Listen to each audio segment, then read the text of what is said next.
Mi nombre es Lucía, y lo que voy a contar para ti ahora es la historia más difícil que he tenido que narrar en toda mi vida. No es fácil exponer las peores partes de uno mismo, aquellas que desearías haber enterrado para siempre en el fondo de la memoria. Pero aquí estoy yo, a los 32 años, en Guadalajara, Jalisco, lista para revelar el secreto que casi me destruye, la traición que definió mi existencia, y cómo la brujería se convirtió tanto en mi castigo como en mi salvación. ¿Alguna vez te has detenido a pensar en cómo un secreto puede definir toda una vida? Cómo aquello que escondes desesperadamente en los rincones más sombríos de tu mente termina convirtiéndose en lo más importante de tu día, todos los días, durante años? Pues bien, yo viví eso, viví cada minuto de esa mentira colosal, cada encuentro robado, cada mirada que atravesaba una sala llena de gente, cada mensaje borrado, cada excusa elaborada. Y la peor parte, yo sabía que estaba mal, siempre lo supe, pero no conseguía parar. Déjame llevarte de vuelta al principio, porque para entender cómo alguien llega al punto de hacer lo que yo hice, necesitas entender quién era yo antes de que todo esto comenzara. Nací en Guadalajara, una ciudad vibrante del occidente de México, conocida por sus tradiciones, su comercio acelerado y su gente de corazón cálido. Pero mi hogar nunca fue tan cálido como la ciudad que lo rodeaba. Mi madre, Cecilia, era una mujer hermosa, pero profundamente quebrada. Ella y mi padre, Roberto, tuvieron un matrimonio que parecía más una guerra constante. Gritos, platos rotos, noches en que mi hermana gemela, Beatriz, y yo nos acurrucábamos bajo las cobijas para no escuchar los insultos que resonaban por toda la casa. Mi padre se fue cuando yo tenía apenas 8 años. No fue una separación amigable o bien explicada. Simplemente no volvió un día del trabajo. Dejó una carta breve diciendo que no podía soportar esa vida más y desapareció. Mi madre cayó en una depresión profunda y la forma que encontró para lidiar con eso fue a través del alcohol. Comenzó con una copa de vino después del trabajo, luego pasó a 2, después a la botella completa. Antes de cumplir 10 años, Beatriz y yo ya sabíamos cómo cuidarnos la una a la otra mejorarlo. Beatriz era mi ancla. Ser gemela es algo especial, ¿sabes? Es como si compartieran una alma dividida en 2 cuerpos. Ella sentía mi dolor antes incluso de que lo expresara y yo hacía lo mismo por ella. Mientras mi madre dormía en un sueño embriagado, nosotras 2 preparábamos la cena, hacíamos la tarea juntas y nos consolábamos mutuamente sobre lo bueno que sería tener una familia normal como las otras niñas. Durante la adolescencia, mientras otras chicas se preocupaban por el acné y por cuál chico de la escuela les gustaba, yo me preocupaba por cuentas sin pagar, por la salud mental de mi madre y por la seguridad de Beatriz. Desarrollé una necesidad obsesiva de controlar todo a mi alrededor, porque cuando creces en el caos, el control se convierte en tu forma de respirar. Beatriz, por otro lado, desarrolló una empatía casi sobrenatural. Cuidaba a mi madre con una paciencia que yo nunca conseguí tener, mientras yo trabajaba como mesera en un restaurante local para ayudar a pagar las cuentas. A los 16 años ya tenía cicatrices emocionales profundas. No era fácil confiar en las personas. Mi padre me había enseñado que el abandono era posible, que el amor podía desaparecer de una noche a la otra. Y mi madre me había enseñado que las personas podían autodestruirse y llevar a todos a su alrededor junto con ellas. Entonces, cuando se trata de relaciones, yo era una persona llena de contradicciones.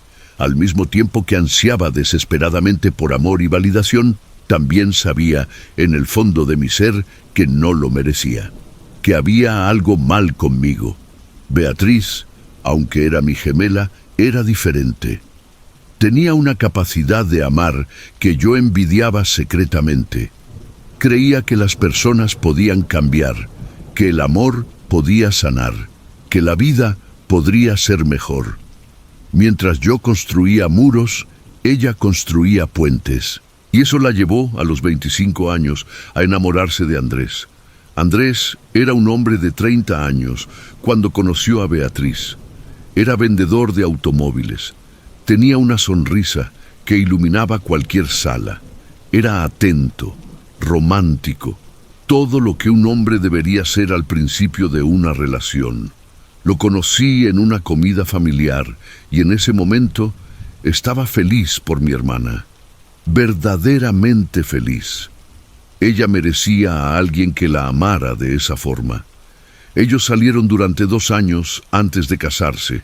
2 años en que observé desde lejos, genuinamente feliz, pero también, tengo que ser honesta aquí, también con un vacío creciente dentro de mí. Yo estaba a los 25 años, trabajando como gerente de una pequeña tienda de ropa, viviendo sola en un departamento simple y viendo a mi hermana gemela vivir el cuento de hadas que siempre imaginé para mí misma. La boda de Beatriz y Andrés fue hermosa.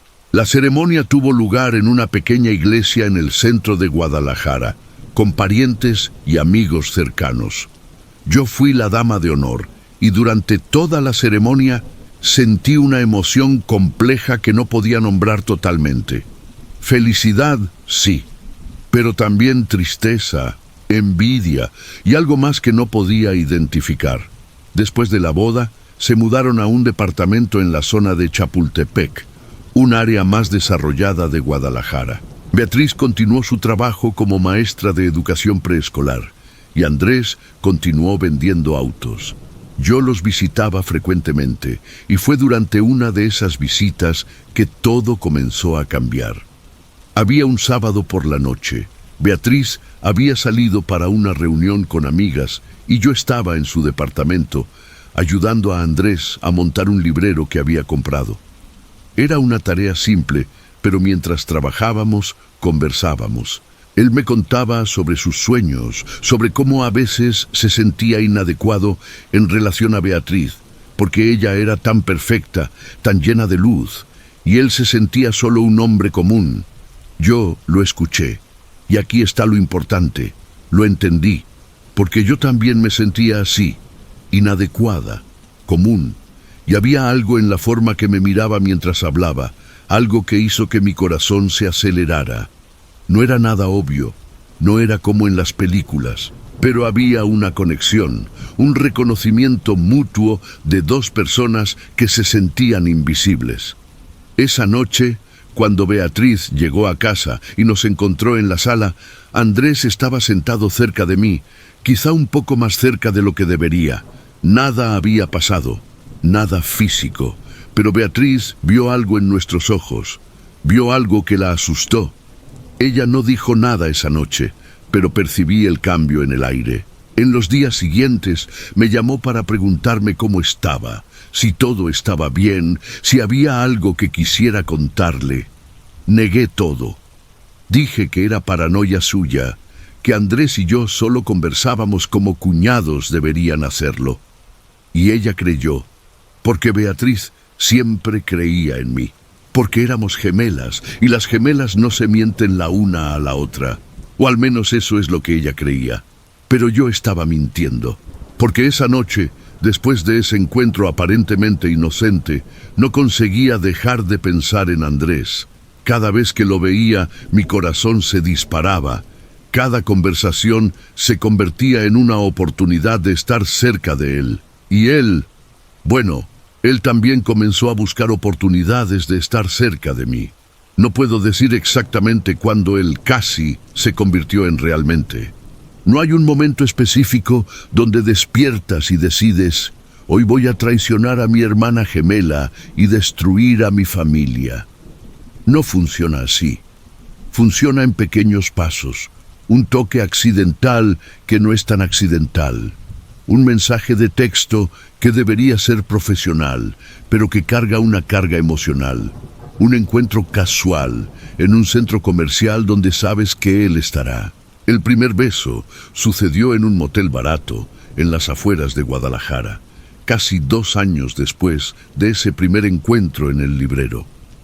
2 años de aproximación lenta, de conversaciones cada vez más íntimas, de mensajes borrados, de mentiras elaboradas.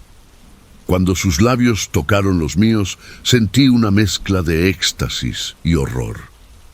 Porque en ese momento sabía exactamente lo que estaba haciendo. Sabía que estaba traicionando a mi hermana gemela, aquella que me había criado, que había cuidado de mí, que me amaba incondicionalmente. Y aún así, no conseguía parar. Aquí es donde necesito ser honesta contigo, porque es fácil construir una narrativa donde eres solo una víctima de las circunstancias, donde eres solo una persona débil que cayó en tentación. Pero la verdad es más complicada que eso. Yo elegí. Cada día elegí ese secreto. Cada encuentro clandestino, cada mensaje borrado, cada mentira susurrada. Elegí porque, en algún nivel profundo, quería castigar a Beatriz. No conscientemente, pero inconscientemente, quería hacerle daño como yo había sido lastimada. Porque mientras ella tenía un cuento de hadas, yo tenía vacíos. Mientras ella tenía amor y seguridad, yo tenía traumas y cicatrices. Y había una parte perversa de mí que pensaba, ¿por qué ella merecía ser feliz y yo no? Esa parte de mí era sucia, era incorrecta, era tóxica, pero estaba ahí, respirando, pulsando, creciendo cada día. Los 7 años que siguieron fueron un ejercicio de vivencia doble. Yo era Lucía, la mujer profesional que trabajaba como gerente de tienda. Yo era Lucía, la hermana amorosa que visitaba a Beatriz regularmente y preguntaba sobre su vida. Pero yo era también Lucía, la amante de su cuñado, la traidora, la persona que susurraba "te amo" en cuartos de moteles baratos, mientras mi hermana creía que yo era su mejor amiga. Durante ese tiempo desarrollé amistades que se convirtieron en mi salvavidas emocional, aunque no estuviera siendo honesta con ellas. La primera fue con Sofía, una mujer que conocí en el trabajo. Sofía era una persona alegre, descomplicada, que fumaba cigarrillos en la puerta de la tienda y hablaba sobre sus relaciones caóticas con una franqueza que yo envidiaba. Tenía una forma de ver la vida que era tan diferente de la mía, tan ligera, que era atraída hacia ella como una mariposa hacia la luz.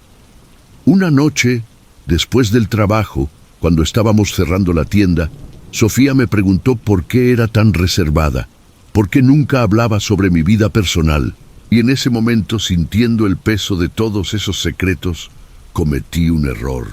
Le conté, no todo, pero lo suficiente. Le conté que estaba enamorada de alguien que no podía tener, que era una situación complicada, que era incorrecto. Y en lugar de juzgarme, Sofía me abrazó. Todos tienen secretos, Lucía, dijo. Todos hacemos cosas que no deberíamos hacer. La cuestión es, ¿qué haces con eso? Esas palabras me confortaron y me aterrorizaron al mismo tiempo, porque significaba que no era un monstruo, que era solo humana, pero también significaba que sabía que lo que estaba haciendo era incorrecto y continuaba haciéndolo de todas formas. Mi otro ancla durante esos años fue mi terapeuta, Dr. Marcelo. Comencé a ir a terapia a los 28 años, ostensiblemente para lidiar con problemas de abandono relacionados con mi padre y problemas de autoestima. Lo que no le conté al doctor Marcelo fue sobre Andrés. No conseguía. Era como si hubiera un vacío de silencio a su alrededor, un tema que mi mente se negaba a abordar incluso en un espacio que debería ser seguro para la verdad.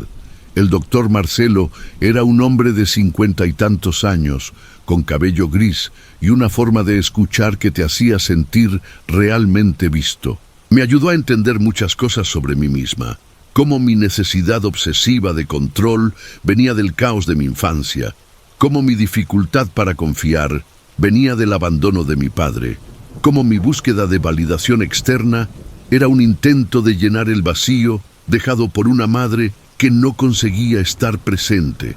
Pero había una cosa que el doctor Marcelo no conseguía ayudarme, porque no estaba siendo honesta con él.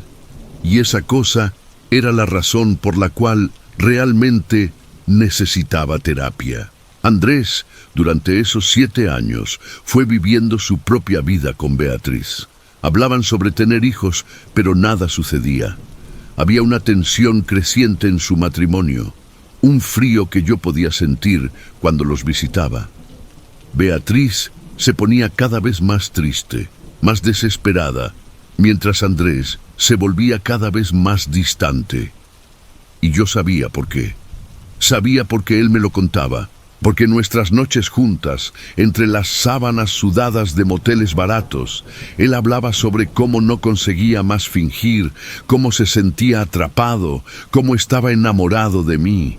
Déjala. Yo susurraba para él, aunque sabía que nunca lo haría. Ven conmigo, vámonos de aquí. Pero Andrés nunca se iba, porque Andrés era un cobarde, y yo era una idiota que creía en sus promesas.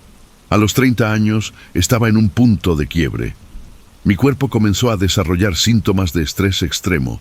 Tenía problemas de insomnio, mi cabello comenzó a caerse. Mi estómago era un nudo constante de ansiedad. Perdía peso, después ganaba, después perdía nuevamente. Mi cara, que antes tenía cierta levedad, comenzó a parecer tensa, envejecida, cansada. Beatriz lo notó. Por supuesto que lo notó.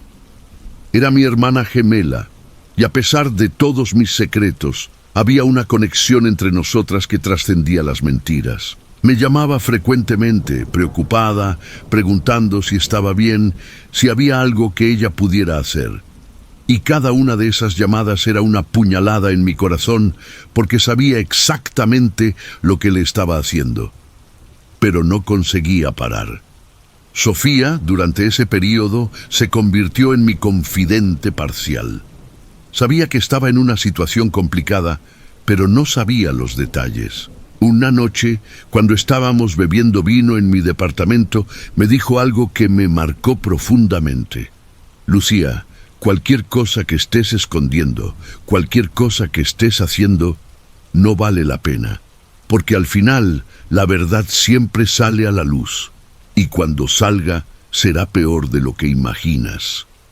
En ese momento quería contarle todo. Quería confesar cada detalle sórdido, cada encuentro, cada mentira. Pero no conseguí. El miedo era mayor que la necesidad de confesión. Porque confesar significaba aceptar lo que yo era. Significaba ver la decepción en los ojos de Sofía, significaba perder la única amistad genuina que tenía. Entonces continué viviendo mi doble vida. Continué visitando a Beatriz y fingiendo que todo estaba bien. Continué viendo a Andrés en moteles baratos, susurrando promesas que ambos sabíamos que nunca se cumplirían. Continué yendo a terapia con el doctor Marcelo y hablando sobre todo, menos sobre lo que realmente importaba. Y entonces, a los 32 años, todo se desmoronó. Beatriz había comenzado a investigar. Me lo contó después, durante nuestro enfrentamiento, que había sospechado durante años, que había pequeñas cosas que no tenían sentido. Andrés quedándose tarde en el trabajo, pero sus colegas diciendo que se había ido temprano. Yo desapareciendo los mismos días de la semana. La forma en que ambos nos comportábamos cuando estábamos en la misma sala. Esa tensión invisible que solo ella conseguía ver. Beatriz no era una persona confrontadora por naturaleza. Era alguien que prefería creer en la bondad de las personas, que prefería ignorar señales de alerta a tener que lidiar con la realidad incómoda. Pero hay un límite para cuánto una persona puede ignorar. Y Beatriz había llegado al suyo. Contrató a un investigador privado. Sí, lo oíste bien. Mi hermana gemela, la mujer que había traicionado durante 7 años, la mujer que amaba y odiaba simultáneamente, contrató a un investigador privado para descubrir si su marido estaba teniendo un affair. Y él descubrió todo. Descubrió los moteles. descubrió los mensajes, porque Andrés, en su estupidez, los guardaba. Descubrió los encuentros planeados. Descubrió la profundidad y duración de la traición. El enfrentamiento sucedió un sábado por la noche. Estaba en mi departamento viendo televisión cuando Beatriz llegó. No tocó a la puerta, simplemente entró, porque tenía una llave de mi departamento, porque éramos hermanas gemelas y compartíamos todo, o al menos era así como debería ser. Su cara era una máscara de dolor y furia que nunca había visto antes. Sostenía una carpeta con papeles, fotos, todo lo que el investigador había reunido. Y cuando comenzó a hablar, su voz era calma, lo que era peor que si hubiera estado gritando. 7 años, Lucía. 7 años dormiste con mi marido. 7 años me miraste a los ojos y me mentiste. 7 años fuiste a mi casa, abrazaste a mi marido, comiste en mi mesa mientras me traicionabas. No conseguía hablar, no conseguía respirar. Era como si mi cuerpo se hubiera convertido en piedra. Eres mi hermana gemela, continuó, y ahora había lágrimas escurriendo por su cara. Eres la persona que más he amado en este mundo. ¿Y hiciste esto? ¿Cómo pudiste hacerme esto? Y entonces, frente a mí, mi hermana se desmoronó. Cayó al piso de mi departamento y lloró de una forma que nunca había visto a alguien llorar. Era un llanto que venía del más profundo de su alma, un llanto que era casi un grito silencioso. Intenté abrazarla, intenté pedir disculpas, pero me apartó con una fuerza que no sabía que poseía. Cuando se levantó, sus ojos eran diferentes. Había una dureza en ellos que no estaba antes. Destruiste mi vida, Lucía. Destruiste lo único que tenía. Y ahora voy a destruir la tuya. Esas fueron sus últimas palabras antes de salir de mi departamento, cerrando la puerta con una fuerza que hizo vibrar las ventanas. Me quedé ahí, sola, en el silencio que siguió. Y fue en ese momento que realmente entendí lo que había hecho. No era una comprensión intelectual que había tenido antes. Era una comprensión visceral, una comprensión que ocupaba cada célula de mi cuerpo. Había destruido la vida de mi hermana gemela, había destruido la vida de la persona que más amaba, y ahora ella había prometido destruir la mía también. En los días que siguieron, todo se desmoronó. Beatriz le contó a nuestras tías, a nuestros primos, a todos en la familia. Mi nombre se convirtió en sinónimo de traición. Personas que me amaban me miraban con desprecio. Mi madre, en uno de sus momentos de lucidez, me llamó la peor cosa que salió de tu cuerpo. Y esas palabras me golpearon más que cualquier otra cosa podría haberlo hecho. Andrés, por supuesto, negó todo. Dijo que era un malentendido, que Beatriz era paranoica, que el investigador había sido pagado para fabricar evidencia. Pero nadie le creyó. Y cuando la verdad finalmente salió a la luz, cuando no había más lugar para mentiras, desapareció. Literalmente salió de Guadalajara y nadie lo volvió a ver. Entonces ahí estaba yo, sola, mi carrera en ruinas, porque la noticia se esparció a mi trabajo también. Mi familia evitándome, mi reputación destruida. Yo era la mujer que había traicionado a su hermana gemela. Yo era la puta que había dormido con el marido de la hermana. Yo era todo lo malo que una persona podría ser. Y fue en ese punto que Beatriz fue a buscar a Doña Concepción. Doña Concepción era una bruja local, alguien que la mayoría de las personas en Guadalajara conocía por reputación. Había historias sobre ella, historias de personas que habían ido a buscarla cuando la vida las había traicionado, cuando la justicia común no había sido suficiente. Había historias de hechizos que funcionaban, de hombres que habían desaparecido, de mujeres que habían enloquecido, de vidas que habían sido destruidas por brujería. Solo descubrí que Beatriz había ido a buscarla porque Sofía me lo contó. Sofía tenía un primo que conocía a alguien que había visto a Beatriz entrando en la casa de doña Concepción. Y cuando Sofía me lo contó, sentí un escalofrío que recorrió toda mi espina dorsal, porque sabía en el fondo de mi ser que Beatriz había ido allá para maldecirme. En los días que siguieron, nada obvio sucedió, pero había una sensación de espera, una sensación de que algo venía, algo que no conseguía ver, pero que podía sentir aproximándose como una tormenta en el horizonte. Entonces comenzaron las pesadillas. Al principio eran solo sueños extraños, confusos, el tipo de cosa que olvidas, así que despiertas. Pero gradualmente se volvieron más vívidos, más perturbadores. Soñaba que estaba en un cuarto oscuro y había alguien ahí conmigo, alguien que no conseguía ver, pero que podía sentir. Y esa persona susurraba cosas para mí, cosas que no conseguía entender, pero que me dejaban con una sensación de terror absoluto. Despertaba con el corazón acelerado, sudando, a veces gritando, y la sensación de terror no desaparecía cuando despertaba. Se quedaba conmigo, flotando sobre mí como una sombra. Después vinieron las enfermedades. Comencé a desarrollar un sarpullido que cubría mi cuerpo, especialmente mis brazos y pecho. Los médicos no conseguían identificar qué era. Prescribieron cremas, antibióticos, todo lo que podían pensar. Nada funcionaba. El sarpullido solo empeoraba. Se ponía más rojo, más inflamado, más doloroso. Después vinieron las infecciones. Mis oídos comenzaron a doler. Un dolor profundo que ningún analgésico conseguía aliviar. Mi garganta se inflamó y apenas conseguía tragar. Perdía días enteros en la cama, incapaz de hacer cualquier cosa además de sufrir. Y con las enfermedades físicas vinieron las enfermedades mentales. No conseguía salir de casa. La agorafobia me atacaba cada vez que intentaba ir al trabajo, al mercado, a cualquier lugar público.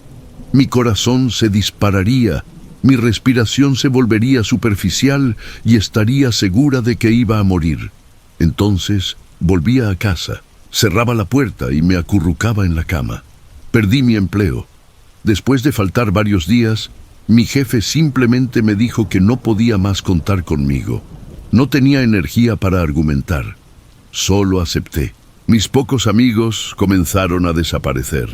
No porque los hubiera alejado, sino porque simplemente dejaron de llamar, dejaron de visitar. Era como si hubiera un aura de mala suerte a mi alrededor, y las personas conseguían sentirla, y querían alejarse antes de que las contaminara. Sofía fue una de las pocas que se quedó. Venía a visitarme regularmente, traía comida, intentaba hacerme salir de la cama, intentaba hacerme creer que todo estaría bien. Pero incluso ella comenzó a notar que algo estaba mal, algo más allá de lo normal. «Lucía, no estás bien», dijo una noche, sentada en la orilla de mi cama mientras yo estaba acostada, incapaz de moverme. «Necesitas ayuda, necesitas ir a un médico». «Ya fui», susurré. «Nadie consigue descubrir qué está mal conmigo». «Entonces necesitas otro tipo de ayuda», dijo Sofía. Y había algo en su voz que me hizo mirarla. «Lucía, ¿crees en la magia?» En ese momento debería haber reído. Debería haber descartado la idea como superstición. Pero no conseguí, porque había una parte de mí que sabía con una certeza absoluta que lo que estaba sucediendo conmigo no era normal, que no era solo depresión o ansiedad o cualquier diagnóstico psicológico que pudiera ser prescrito con medicinas. «Sí», le dije a Sofía, «creo que estoy maldita». Sofía respiró profundo y luego me contó todo. Me contó que había oído sobre doña Concepción, sobre los hechizos que lanzaba, sobre cómo Beatriz había ido a buscarla. Y entonces Sofía hizo algo que cambiaría mi vida. Me llevó a conocer a otra bruja. Su nombre era doña Iracema, y vivía en una casa antigua en la zona de Chapultepec, no muy lejos de donde Beatriz y Andrés vivían. La casa era una estructura de madera con pintura descascarada, rodeada por un jardín salvaje lleno de plantas que no conseguía nombrar. Había botellas colgadas en los árboles, vidrio colorido que reflejaba la luz del sol y varios símbolos dibujados en las paredes. Cuando entramos, el olor fue lo primero que me golpeó. Era un olor de incienso, de hierbas quemadas, de algo antiguo y sagrado. La casa era oscura, con cortinas pesadas cubriendo las ventanas y había velas encendidas en casi toda superficie. Las paredes estaban cubiertas con imágenes de santos, con símbolos que no reconocía, con fotos antiguas de personas que presumía eran clientes anteriores. Doña Iracema salió de un cuarto en los fondos de la casa.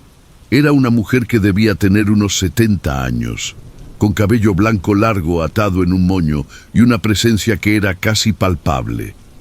Usaba ropas tradicionales, una falda larga y una blusa blanca, y sus brazos estaban cubiertos con pulseras de cuentas e hilo. Me miró durante un largo tiempo sin hablar. Sentía como si estuviera leyendo mi alma, viendo cada cosa que había hecho, cada pecado que había cometido. Y entonces sonrió. Una sonrisa triste, compasiva. «Estás maldita», dijo en voz baja. No era una pregunta. «Sí», susurré. «¿Sabes por qué?», preguntó y le conté.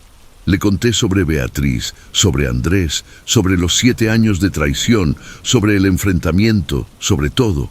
Y doña Iracema me escuchó sin interrumpir, sin juzgar. Cuando terminé, asintió lentamente. «El hechizo es fuerte», dijo, «porque fue lanzado con amor y odio mezclados. Tu hermana no lanzó este hechizo solo para hacerte daño. Lo lanzó porque su corazón estaba roto, porque la persona que más amaba la traicionó. Eso hace la magia mucho más poderosa, porque no es solo malevolencia, es desesperación, es dolor transformado en poder». Doña Iracema me llevó a una sala en los fondos de la casa, una sala que era casi un santuario. Había un altar con velas, con imágenes de santos católicos mezcladas con símbolos que no reconocía. Había botellas con líquidos extraños, cristales, huesos, cosas que prefería no examinar muy de cerca. «Siéntate», dijo, apuntando a una silla de madera vieja. Me senté y ella comenzó a examinar mi cuerpo, no tocando, pero moviendo las manos alrededor de mí, como si estuviera sintiendo algo que no conseguía ver. Sus ojos se cerraron y hizo un sonido gutural, algo entre un gemido y una oración. «Sí», susurró, «está aquí, está en ti, está en tus huesos, en tu sangre, en tu respiración». Comencé a llorar.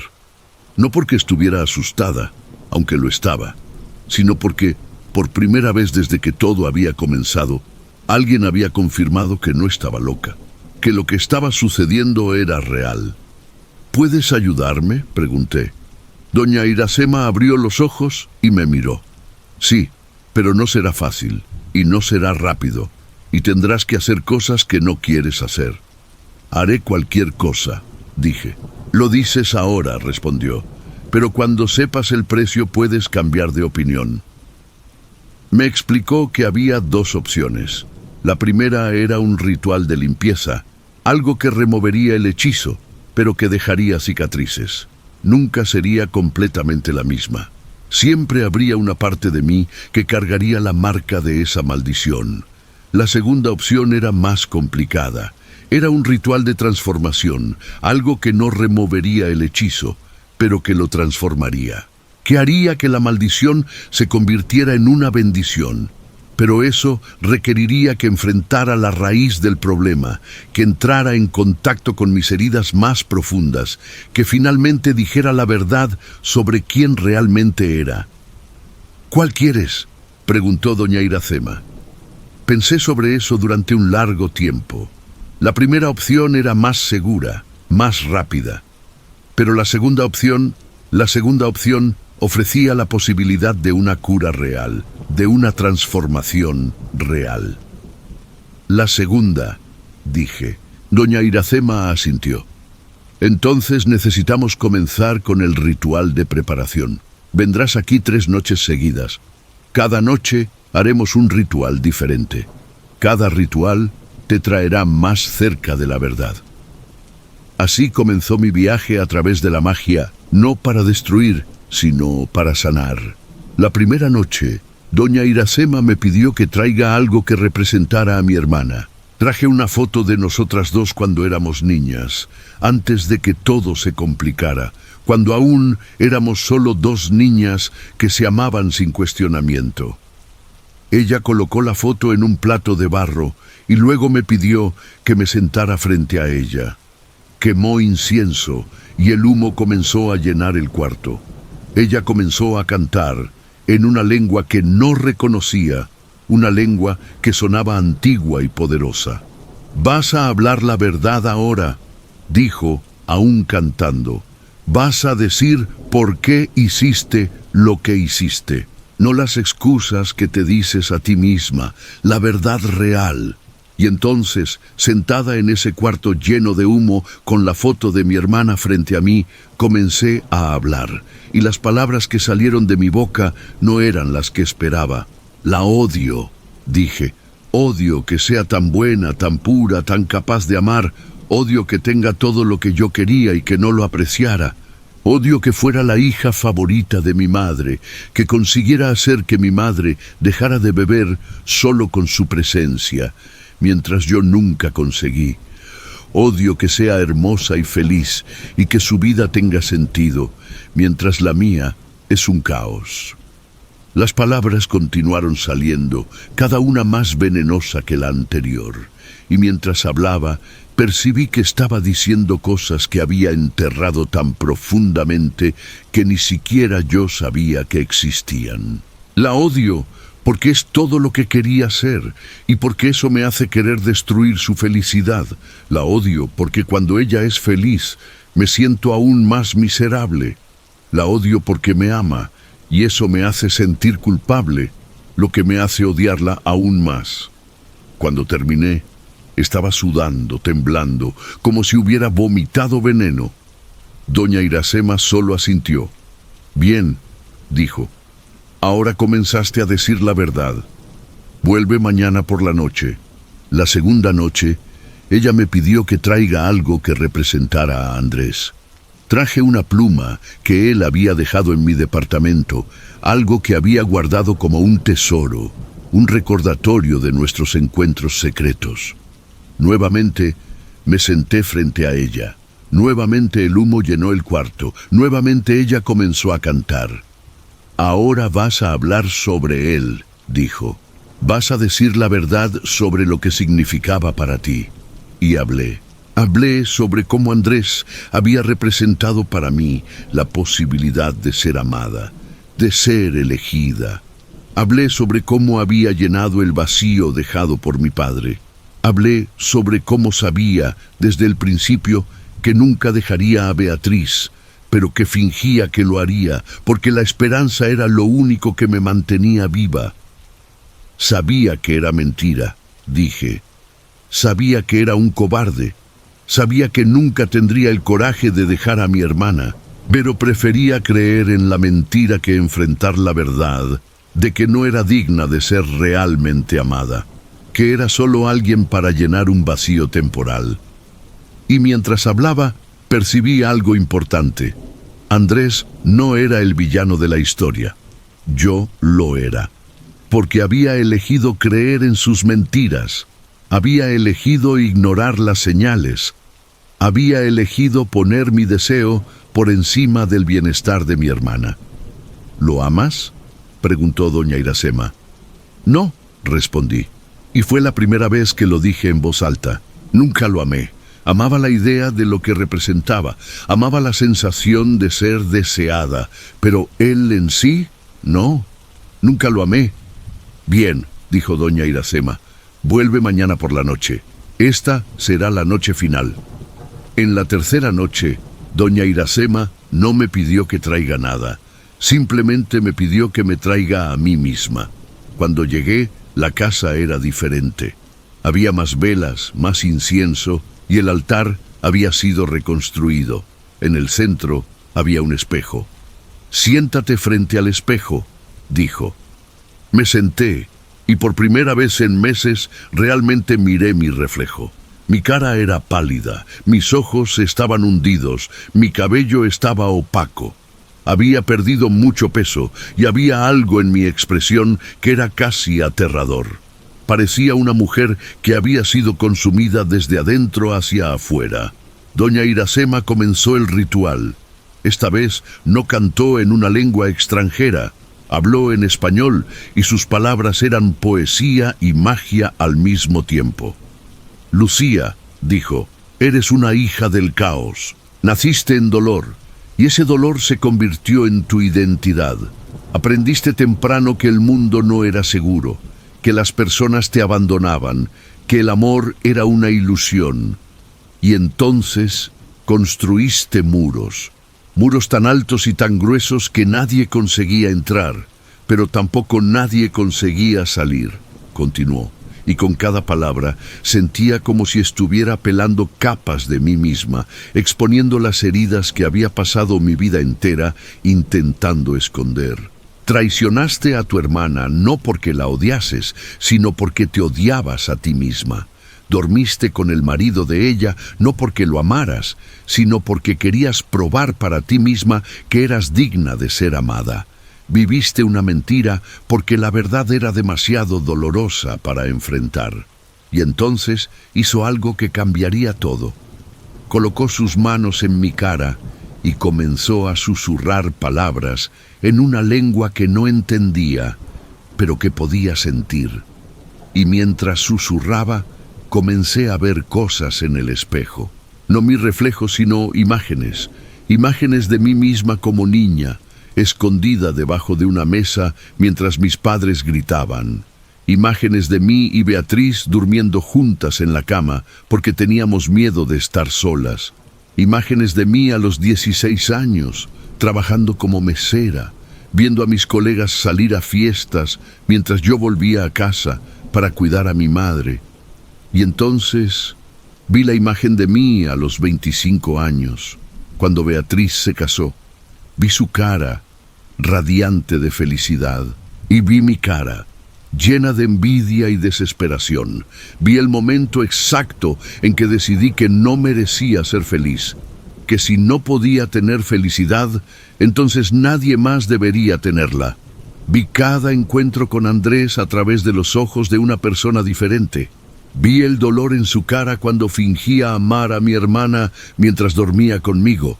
Vi la ilusión en mis propios ojos, la forma en que fingía que realmente me amaba, que realmente dejaría a Beatriz, que realmente tendríamos un final feliz juntos. Vi el momento en que Beatriz descubrió todo. Vi el dolor en su cara, un dolor que era tan profundo que partió mi corazón. Vi el momento en que decidió maldecirme, no por malevolencia, sino por desesperación, porque necesitaba hacer algo, cualquier cosa, para procesar la traición que había recibido. Y entonces vi a mí misma ahora, consumida por la maldición, enferma, sola, al borde del colapso. «¿Ves?», susurró doña Iracema. «¿Ves lo que hiciste? ¿Ves el precio que pagaste?». «Sí», lloré. «Sí, veo». «¿Pero también ves la posibilidad de redención?», preguntó. Y cuando miré nuevamente el espejo, vi algo diferente. Vi la posibilidad de una mujer diferente, una mujer que había enfrentado sus demonios, que había dicho la verdad sobre sí misma, que había elegido crecer en lugar de permanecer atrapada en el pasado. «El hechizo no desaparecerá», dijo doña Iracema, removiendo sus manos de mi cara. «Pero va a cambiar, porque tú cambiaste. La maldición se convertirá en una bendición, porque finalmente entendiste lo que necesitas entender». Me dio un amuleto, una pequeña bolsa de cuero conteniendo hierbas y piedras, y me dijo que lo usara cerca de mi corazón. «Esto te protegerá», dijo, «no del hechizo, sino de ti misma. Porque el mayor peligro para ti ahora no es la magia negra de tu hermana, es tu propia tendencia a sabotearte». En los meses que siguieron, algo cambió en mí. No fue una transformación de la noche a la mañana. No fue como en las películas, donde la heroína es maldita y luego salvada y todo está bien. Fue lento, gradual, doloroso. Pero las enfermedades comenzaron a desaparecer. El sarpullido se aclaró. Las pesadillas se volvieron menos frecuentes. La agorafobia que me aprisionaba en casa comenzó a aflojar su agarre. Comencé a salir de casa nuevamente, comencé a buscar empleo, comencé a reconstruir mi vida, pero más importante que todo eso, comencé a trabajar en mí misma. Volví a ir a terapia con el doctor Marcelo y esta vez le conté todo. Le conté sobre Andrés, sobre Beatriz, sobre el hechizo, sobre todo. Y en lugar de juzgamiento, recibí compasión. Lucía, dijo, cometiste un error terrible. Pero no eres tu error. Eres la persona que reconoce el error, que lo enfrenta y que elige ser mejor. Comencé a leer libros sobre trauma, sobre cómo el abandono y la negligencia en la infancia moldean nuestras elecciones como adultos. Comencé a entender que mis acciones no eran excusables, pero eran comprensibles, que había una niña asustada dentro de mí que había hecho cosas malas porque no sabía cómo hacer cosas buenas. Sofía continuó siendo mi apoyo durante todo ese periodo. Venía a visitarme, me llevaba a pasear, me ayudaba a reconstruir mi vida social. Y una noche, mientras estábamos sentadas en el sofá de mi departamento, me hizo una pregunta que no esperaba. ¿Quieres disculparte con Beatriz? Mi primer instinto fue decir que no, porque tenía miedo. Miedo a su rechazo, miedo a que no pudiera perdonarme, miedo a que al intentar disculparme solo reabriera heridas que finalmente comenzaban a cicatrizar.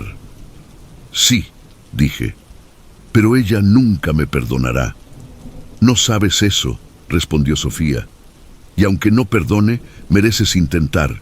Por ti misma, no por ella. Entonces, después de casi 2 años de reconstrucción, de terapia, de rituales con doña Iracema, de lectura, de reflexión, decidí que era hora de intentar. Le envié un mensaje a Beatriz, un mensaje simple, pidiendo que nos encontráramos. No esperaba que respondiera, pero respondió. Una respuesta breve. Ok. Próximo sábado, 3 de la tarde, en el Parque de la Laguna. El sábado llegó y estaba muriendo de nervios. Mi corazón se disparaba, mis manos temblaban, y había una parte de mí que quería correr, que quería rendirse, pero había hecho una promesa para mí misma y la iba a cumplir. Llegué al parque 15 minutos antes. Beatriz llegó exactamente a la hora marcada. Ella también había cambiado. Había una dureza en sus ojos que no estaba antes, una cicatriz que la maldición había dejado en su alma. Nos sentamos en una banca cerca de la laguna, sin hablar durante un largo tiempo, solo observando el agua, observando los patos nadando, observando la vida siguiendo su curso natural. Gracias por venir, dije finalmente. Casi no vengo, respondió. Nos quedamos en silencio nuevamente. No voy a disculparme, dije, porque las disculpas son insuficientes. Lo que hice fue imperdonable. Te traicioné. Traicioné la confianza que tenías en mí. Destruí tu matrimonio y tu vida. Ninguna disculpa puede arreglarlo. Beatriz me miró y había lágrimas en sus ojos. Entonces, ¿por qué pediste que nos encontráramos?, preguntó.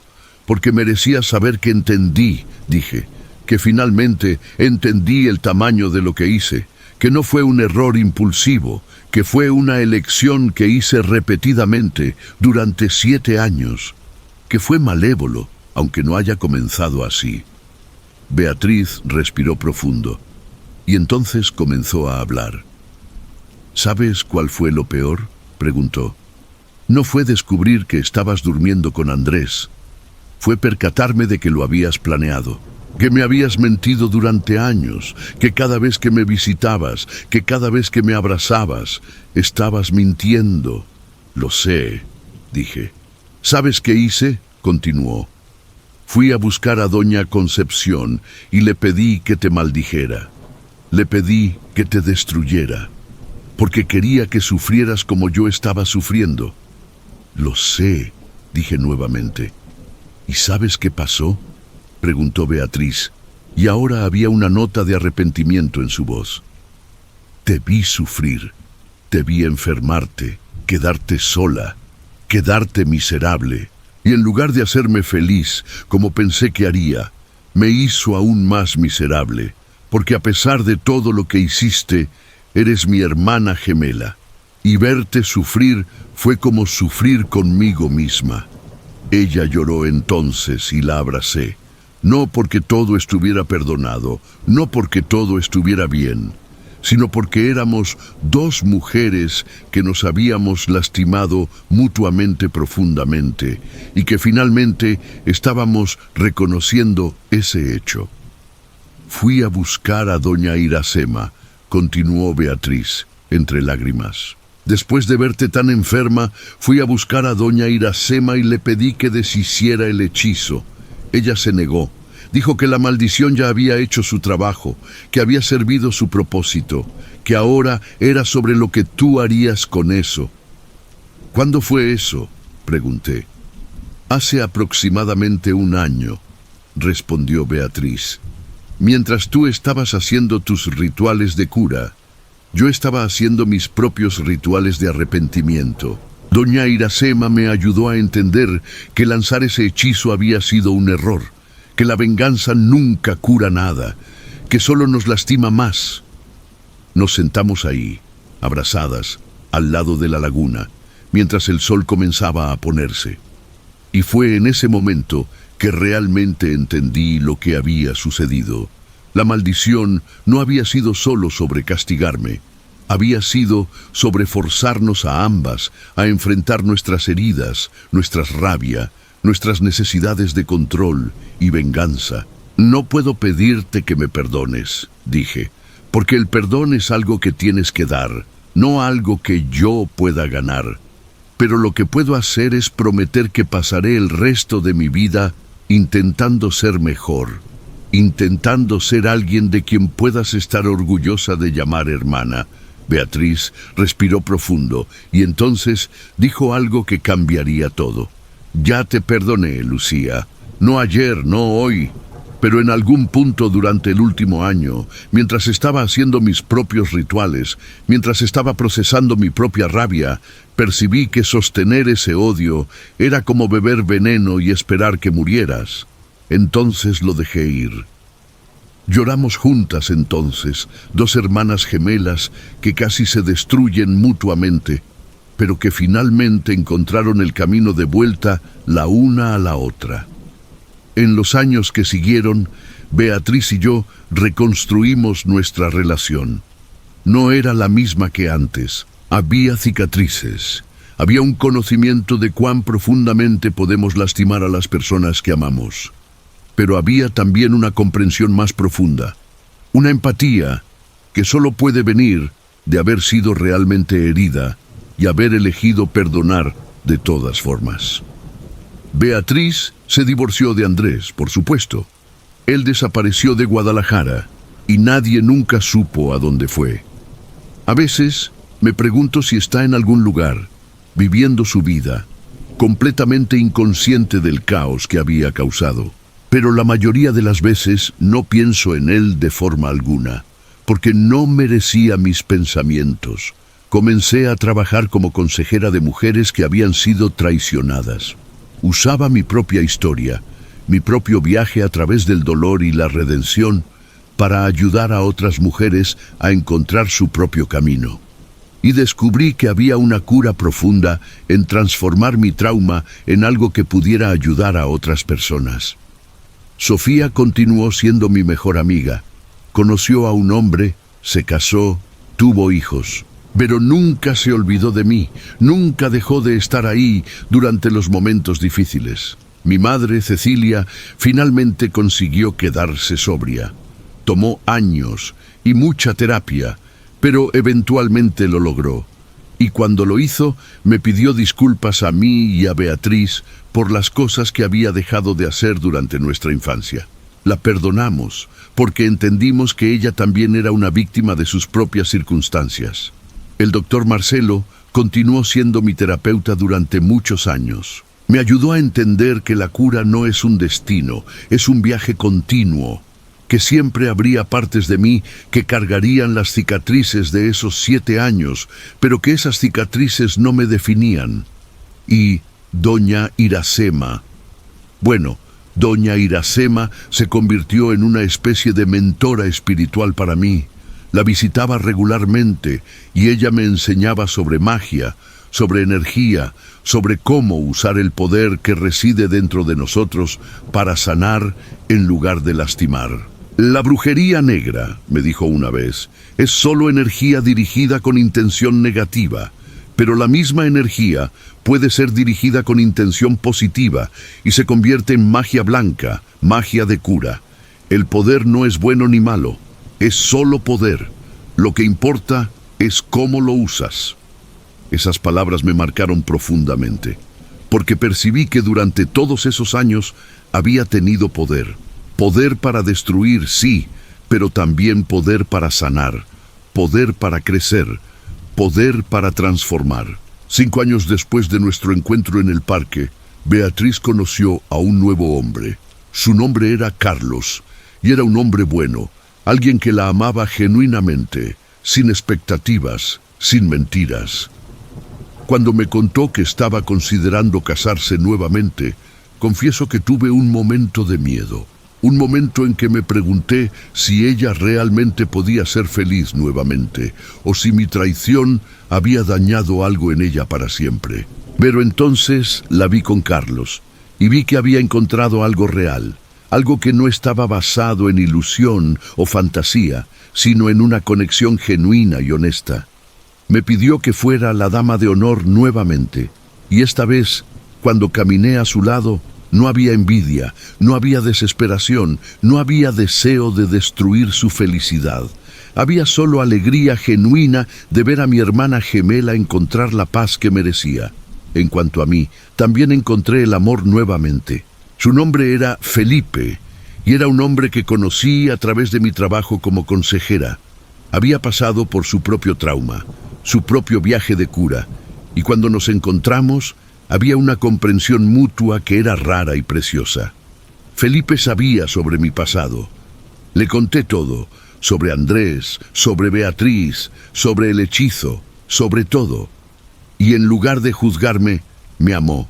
No a pesar de mis defectos, sino incluyéndolos, porque entendía que nuestros defectos son parte de lo que nos hace humanos, y que el verdadero coraje está en reconocer esos defectos y elegir ser mejor.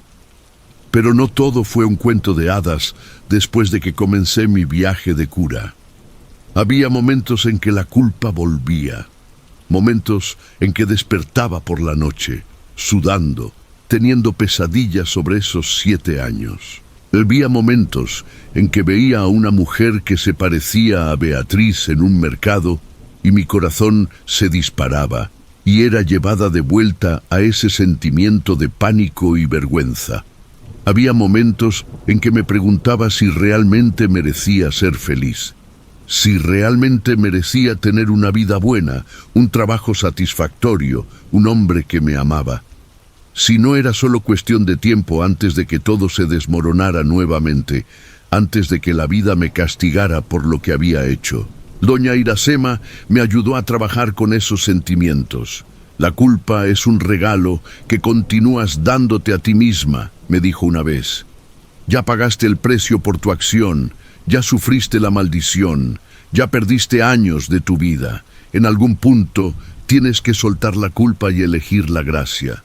¿Pero cómo?, pregunté. ¿Cómo suelto la culpa cuando sé exactamente lo que hice? No olvidas, respondió. Solo aceptas que eras una persona diferente en ese tiempo, que estabas herida, asustada, y que hiciste lo mejor que podías con el conocimiento que tenías en ese momento. Y ahora eres una persona diferente. Ahora sabes mejor. Entonces haces mejor. Esas palabras se convirtieron en mi mantra. Siempre que la culpa amenazaba con consumirme, me repetía a mí misma: sabes mejor ahora. Entonces, haces mejor.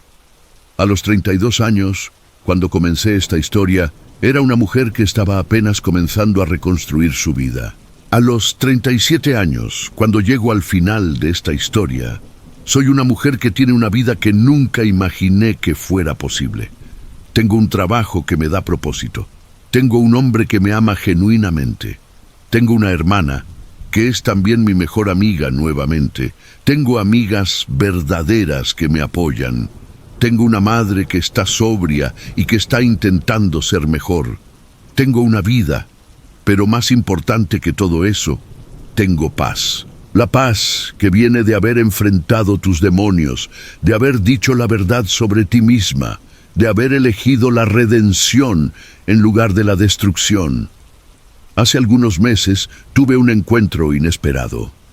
Estaba en un centro comercial en Monterrey, la capital, cuando vi a Andrés. Estaba con una mujer que presumí era su nueva esposa y estaban riendo, felices, aparentemente sin una preocupación en el mundo. Mi primer instinto fue de rabia. ¿Cómo podía estar feliz? ¿Cómo podía haber simplemente continuado con su vida mientras Beatriz y yo habíamos sufrido tanto? Pero entonces percibí algo. No lo reconocía más. No porque hubiera cambiado físicamente, sino porque la persona que lo veía como no existía más en mí. El Andrés que había amado o que pensé que amaba era una construcción de mi propia imaginación. Era una proyección de mis propias necesidades e inseguridades. El hombre que estaba riendo con su nueva esposa era solo un hombre común, con sus propios traumas e inseguridades, haciendo lo mejor que podía, y simplemente lo dejé ir. Dejé ir la rabia, dejé ir el dolor, dejé ir la necesidad de que supiera cuánto me había lastimado, porque ese conocimiento no lo cambiaría y no me curaría. Sería solo más veneno que estaría bebiendo, esperando que muriera. Entonces me giré y caminé. Y cuando lo hice, sentí el último peso de la maldición disolverse. No porque el hechizo desapareciera mágicamente, sino porque finalmente entendí que la maldición había sido un regalo. Había sido una oportunidad para enfrentar las partes más sombrías de mí misma, para crecer, para transformarme. La brujería negra que Beatriz había lanzado sobre mí había sido lanzada con amor, aunque no pareciera así en ese momento. Porque la única forma de amar a alguien verdaderamente es siendo honesto con ellos, aunque esa honestidad sea dolorosa. Y la maldición había sido la forma más honesta que Beatriz conseguía encontrar para decirme: lo que hiciste estuvo mal y necesitas enfrentar las consecuencias. Y yo las enfrenté. Sufrí, lloré, me desesperé, pero también crecí. Me transformé, aprendí. Cuando pienso en brujería ahora, no la veo más como algo puramente malévolo. La veo como una herramienta que puede ser usada para destruir o para despertar. Beatriz la había usado para despertar, para forzarme a despertar de una pesadilla que había creado para mí misma. Y estoy agradecida por eso. No estoy agradecida por el sufrimiento. No estoy agradecida por las noches en que despertaba gritando, por las enfermedades, por la soledad, por la humillación, pero estoy agradecida por el resultado final. Estoy agradecida por haber tenido la oportunidad de transformarme, porque la verdad es que podría haber elegido diferente. Cuando la maldición comenzó, podría haber simplemente permitido que me consumiera. Podría haber cometido suicidio, como pensé en hacer varias veces. Podría haber permanecido en depresión, en rabia, en autocompasión por el resto de mi vida. Pero no lo hice. Elegí buscar ayuda. Elegí ir a terapia. Elegí ir a Doña Iracema. Elegí enfrentar la verdad sobre mí misma. Elegí perdonar y pedir perdón. Y esas elecciones hicieron toda la diferencia. Ahora, cuando trabajo con mujeres que están pasando por situaciones similares, cuando estoy aconsejando a alguien que traicionó o fue traicionada, comparto mi historia. Y la respuesta que más recibo es: ¿pero cómo conseguiste perdonar? Y mi respuesta es siempre la misma, porque el perdón no es sobre el otro, es sobre ti. Es sobre soltar la rabia que te está envenenando. Es sobre elegir la paz en lugar de la guerra. El perdón no significa que lo que sucedió estuvo bien. No significa que olvides. No significa que permitas que la persona vuelva a tu vida y repita el mismo comportamiento. El perdón significa que sueltas el odio que te está destruyendo. Perdoné a Beatriz por maldecirme, no porque lo que hizo estuviera bien, sino porque entendí que estaba herida y desesperada. Hizo lo mejor que podía con el conocimiento que tenía en ese momento. Y pedí perdón a Beatriz, no porque esperara recibirlo, sino porque ella merecía saber que entendía el tamaño de lo que había hecho y que estaba genuinamente arrepentida. El arrepentimiento es una cosa poderosa. No es solo decir lo siento. Es reconocer realmente el impacto de tus acciones. Es sentir genuinamente el dolor que causaste. Es hacer una promesa sincera de nunca hacer eso nuevamente. Y es difícil, porque requiere que te veas como realmente eres, sin las excusas, sin las justificaciones, sin los mecanismos de defensa. Requiere que mires a los ojos a alguien que lastimaste y digas: yo hice esto, soy responsable. Pero cuando consigues hacer eso, cuando consigues llegar a ese lugar de verdadera responsabilidad y arrepentimiento, algo cambia en ti, algo se cura. Doña Iracema me explicó una vez que la magia, cualquier magia, funciona a través de la intención, que la intención es el poder que mueve el universo, y que cuando tienes una intención pura, cuando estás realmente comprometida con el cambio, la magia trabaja contigo para crear ese cambio. ¿Pero la brujería negra? Pregunté. ¿Cómo funciona? La brujería negra funciona a través de la intención negativa, respondió, a través del odio, de la rabia, de la venganza. Pero aquí está la cosa importante. La brujería negra siempre vuelve a quien la lanza, no porque el universo sea punitivo, sino porque cuando lanzas energía negativa hacia afuera, primero estás saturando tu propio ser con esa energía. Entonces, la maldición que lanzas sobre alguien siempre comienza dentro de ti. Eso me hizo entender mejor lo que Beatriz había pasado mientras me estaba maldeciendo. Ella había cargado toda esa rabia, todo ese dolor, mientras esperaba que yo sufriera. Y esa rabia, ese dolor, la había consumido también. Es por eso que eventualmente buscó a doña Iracema para deshacer el hechizo. No porque hubiera dejado de estar con rabia, sino porque había percibido que el hechizo la estaba destruyendo tanto como me estaba destruyendo a mí. Y es por eso que el perdón mutuo fue tan importante. Porque cuando Beatriz me perdonó y cuando yo la perdoné, ambas fuimos liberadas. No solo del hechizo, sino de la rabia, del resentimiento, de la necesidad de venganza. En los últimos 5 años he aprendido mucho sobre magia, sobre energía, sobre cómo nuestras intenciones moldean nuestra realidad. Y una de las cosas más importantes que he aprendido es que la magia no es sobre controlar el universo. Es sobre alinearse con el universo, sobre trabajar en armonía con las fuerzas naturales que gobiernan la existencia. Cuando lanzas un hechizo de odio, estás intentando forzar al universo a hacer tu voluntad. Pero el universo no funciona así. El universo funciona a través del equilibrio, a través del karma, a través de la acción y la reacción. Entonces, cuando Beatriz lanzó ese hechizo de odio sobre mí, estaba intentando forzar al universo a castigarme.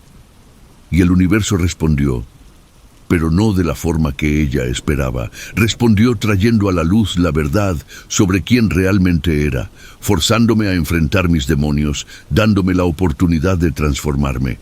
La maldición no fue solo castigo, fue cura, fue transformación, fue amor disfrazado de odio. Y ahora, cuando pienso en magia, no pienso en hechizos o maldiciones o rituales. Pienso en intención. Pienso en cómo cada pensamiento que tengo, cada palabra que digo, cada acción que tomo, está creando mi realidad. Pienso en cómo, cuando decidí que merecía ser feliz, cuando decidí que merecía ser amada, cuando decidí que merecía vivir una vida buena, esas intenciones comenzaron a manifestarse en mi vida. Las oportunidades comenzaron a aparecer. Las personas correctas comenzaron a entrar en mi vida. Las puertas comenzaron a abrirse. Y pienso en cómo, cuando estaba viviendo en el odio, en la rabia, en la autocompasión, esas intenciones también se manifestaban. Atraía personas tóxicas, atraía situaciones difíciles. Mi vida era un reflejo de mi intención interna.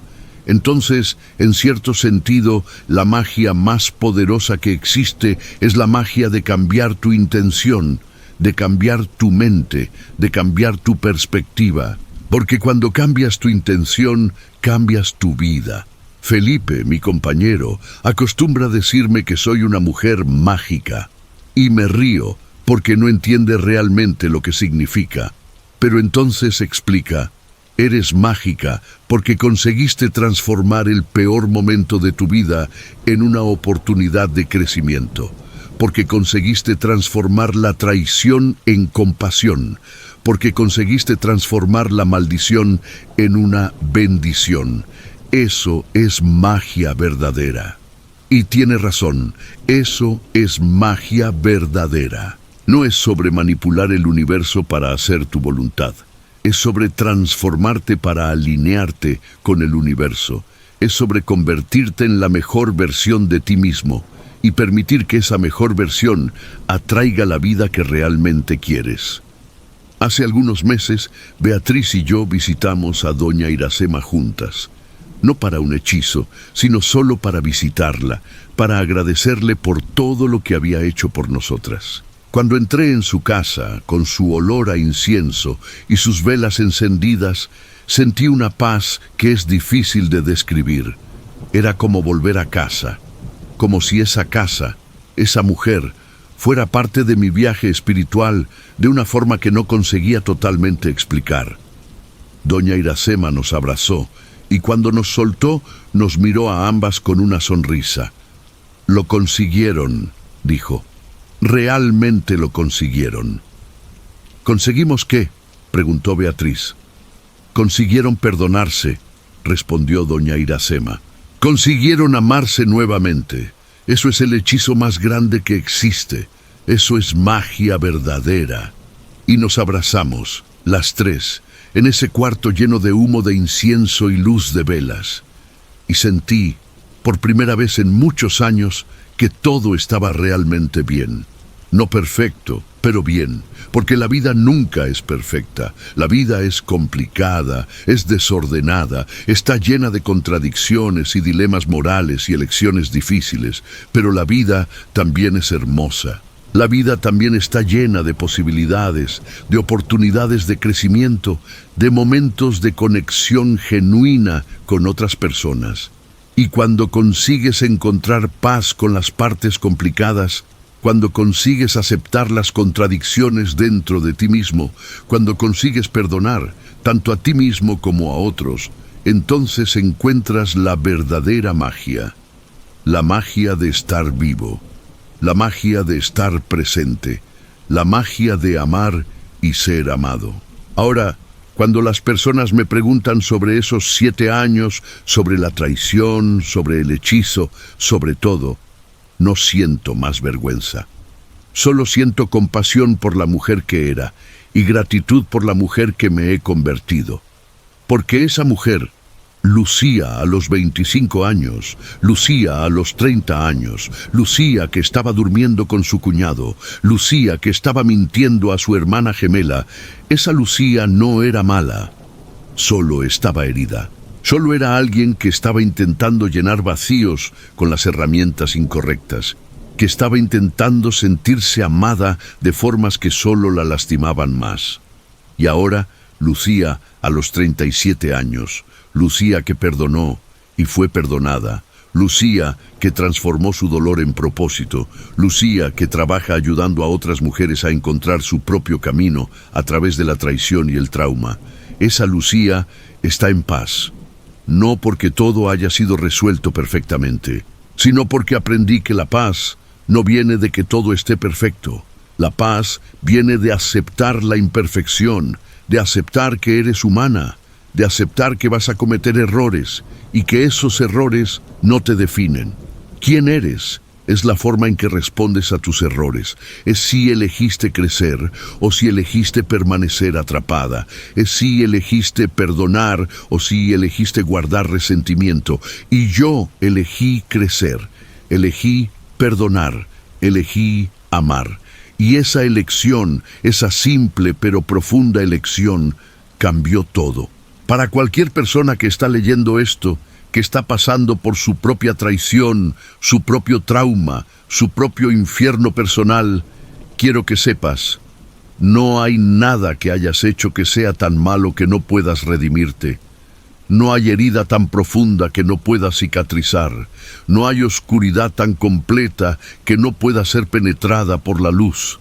Todo lo que necesitas hacer es estar dispuesta a enfrentar la verdad sobre ti misma, estar dispuesta a pedir ayuda, estar dispuesta a hacer el trabajo duro de transformación. Y sí, puede haber magia involucrada en ese proceso. Puede haber rituales, puede haber símbolos, puede haber palabras de poder. Pero la magia verdadera, la magia que realmente importa, es la magia de la intención. Es la magia de decidir que mereces ser mejor y entonces hacer el trabajo para convertirte en mejor. Yo soy Lucía. Soy una mujer que traicionó a su hermana gemela. Soy una mujer que fue maldita con brujería negra. Soy una mujer que sufrió, que se desesperó, que casi muere. Pero también soy una mujer que se levantó, que enfrentó sus demonios, que pidió perdón, que recibió perdón, que se transformó. Y si yo puedo hacer eso, entonces tú también puedes. Porque la magia no es algo que existe solo en los libros, solo en los rituales, solo en las casas de brujas. La magia existe dentro de ti. La magia es tu capacidad de transformarte, tu capacidad de crecer, tu capacidad de amar, incluso después de haber sido profundamente lastimada. Esa es la magia verdadera. Y esa magia siempre está disponible para ti. Todo lo que necesitas hacer es elegir acceder a ella. Entonces, elige transformarte, elige perdonar, elige amar, elige vivir, porque la vida, incluso con todo su dolor, toda su complicación, toda su oscuridad, es un regalo precioso, y mereces vivirla plenamente.